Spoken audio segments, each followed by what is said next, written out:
Hi guys, welcome back to my YouTube channel. I hope you all are doing great. So in our today's video, let's quickly talk about Zenker'S Diverticulum. Zenker'S Diverticulum is the most common type of esophageal diverticulum. It is a false diverticulum involving the mucosa and the submucosa. Zenker'S diverticulum occurs more commonly in elderly, diabetic and males. Now let's talk about the nerve supply. Inferior constrictor muscle has dual nerve supply. First, thyropharyngeus, pharyngeal plexus and second, cricopharyngeus, RLN, which is recurrent laryngeal nerve. So what is the mechanism of Zenker'S diverticulum? The dual nerve supply can cause neuromuscular incoordination, leading to herniation through Killian's dehiscence due to the increased pressure. The symptoms present in patients suffering with Zenker'S diverticulum are dysphagia, often associated with cervical webs, halitosis and regurgitation. The complications of Zenker'S diverticulum include lung abscess and increased risk of squamous cell carcinoma due to chronic inflammation at Zenker'S diverticulum. Moving ahead, let's talk about the diagnosis of Zenker'S diverticulum.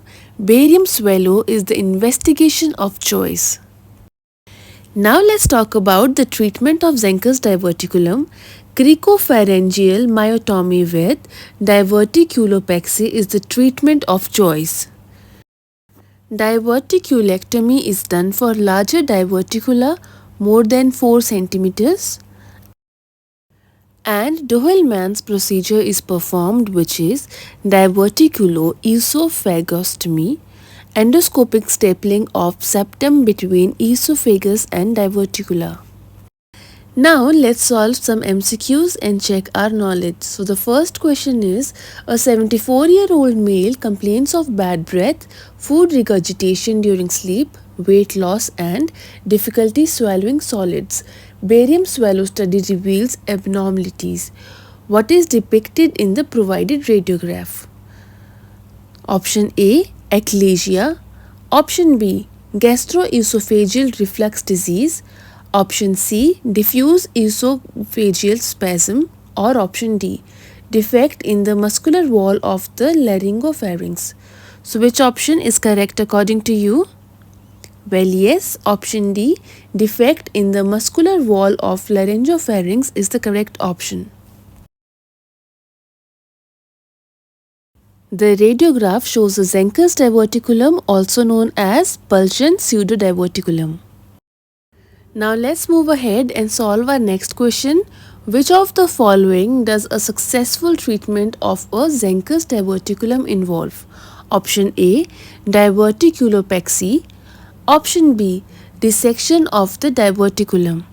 Option C, either diverticulopexy or resection with cricopharyngeal myotomy. Or option D, observation. So which option is correct according to you? Well, yes, option C, either diverticulopexy or resection with cricopharyngeal myotomy is the correct option. Surgical or endoscopic repair is the gold standard treatment. Cricopharyngeal myotomy and diverticulopexy is preferred treatment modality for this patient. So now let's solve the last question for today, which is, where is Killian's dehiscence located? Option A, below superior constrictor. Option B, between inferior constrictor. Option C, above the cricopharyngeal muscle. Or option D, below the upper 1/3 of the smooth muscle of the esophagus. So which option is correct according to you? Well, yes, the correct option for this question is option B, between inferior constrictor. So well, that's all for today. Thanks for watching. I hope you liked this video and it was helpful. And yes, if you have still not liked my video or subscribed to my channel, please don't forget to do it. See you in my next episode. Till then, bye. Take care.